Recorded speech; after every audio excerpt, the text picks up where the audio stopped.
Swastiastu. Kenalkan, nama saya Putri Celestiawi. Di sini saya akan mempresentasikan tentang pengertian Mahabharata dan bagian-bagian kitab Mahabharata. Apa itu Mahabharata? Mahabharata berasal dari bahasa Sanskerta, yakni dari kata Maha dan Brata. Maha yang berarti besar dan Brata yang berarti bangsa Bharata. Jadi Mahabharata artinya cerita agung dari keluarga besar Mahabharata, keluarga besar Bharata. Kitab Mahabharata disusun oleh Rasi Vyasa yang dibantu oleh Dewa Ganesha. Karena kepintarannya, Dewa Ganesha juga diminta untuk menulis sambil mendengar cerita-cerita oleh Rasi Vyasa tanpa henti selama 2 tahun. 18 bagian atau bisa disebut dengan Astadasa Parwa. Diartikan Asa berarti 8, Dasa artinya 10, dan Parwa yang berarti bagian. Jadi Astadasa Parwa, jadi bagian-bagian Astadasa Parwa yaitu Adi Parwa, Sabha Parwa, Uwana Parwa, Wirata Parwa, Uyoga Parwa, Wisma Parwa, Karna Parwa, Satya Parwa, Soptika Parwa, Sri Parwa, Santi Parwa, Anusasana Parwa, Aswamedika Parwa, Asrama Parwa, Mausala Parwa,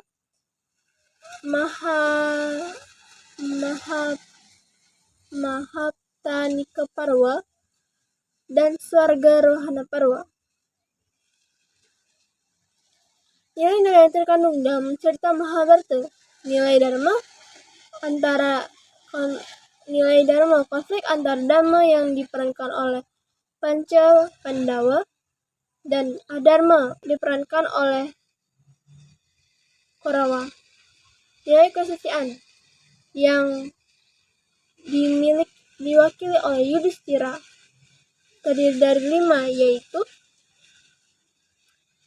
5 kesetiaan itu adalah Panca Satya, diantaranya Satyawacana, dia jujur dalam kata-kata. Satya Hridaya, ia akan kata hati.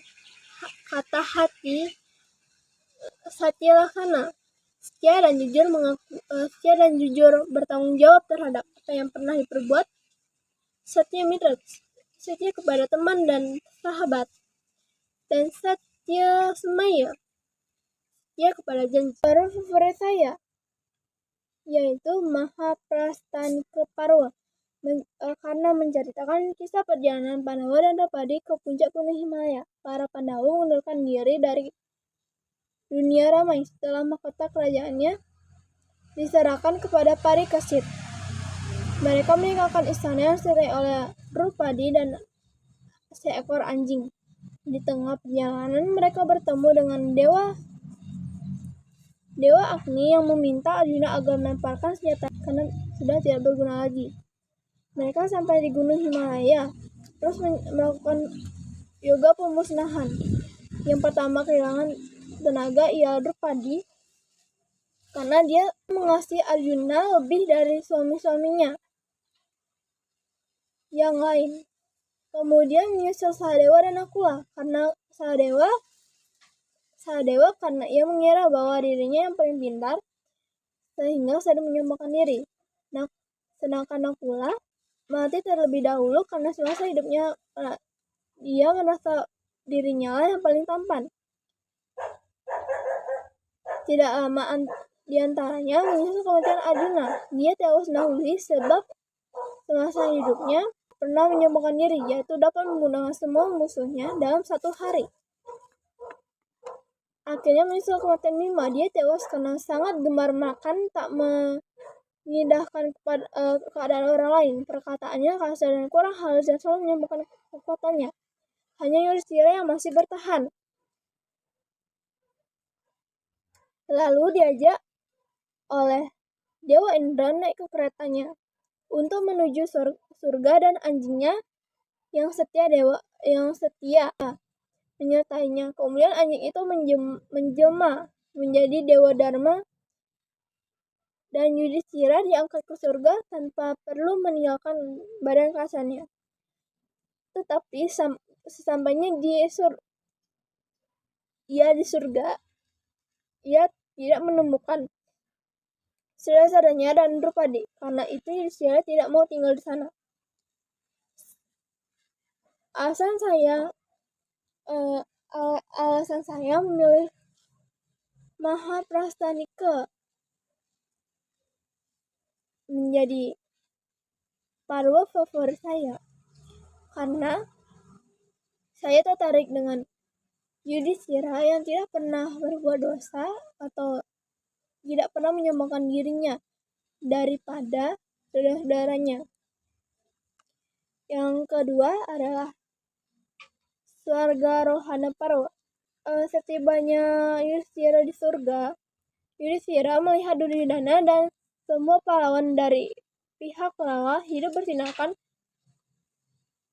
layaknya cahaya ilahi. Ubahnya seperti Indra. Raja Dewa bertanya kepada para dewa dengan cara menolak tinggal di surga dan bertekad untuk mencari saudara-saudaranya. Narada berusaha meyakinkan Yudhistira bahwa di surga segala perpecahan dan perselisihan di dunia harus dilupakan. Pihak Kurawa sudah selayaknya diberi ganjaran sesuai dengan perbuatannya, sebab bagaimanapun juga mereka telah melakukan kewajibannya sebagai seorang ksatria yang setia. Selama hidupnya mereka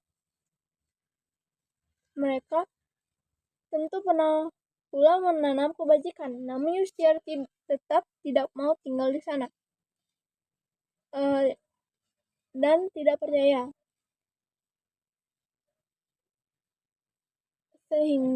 Sehingga para dewa akhirnya menunjuk seorang pemandu untuk menemaninya dalam perjalanan mencari saudara-saudaranya. Yudhistira sampai ke neraka. Pemandu itu memerintahkan agar Yudhistira meneruskan perjalanan sendirian. Yudhistira bimbang, ia ingin lari dari tempat yang menakutkan itu. Namun niatnya terpaksa diurungkan.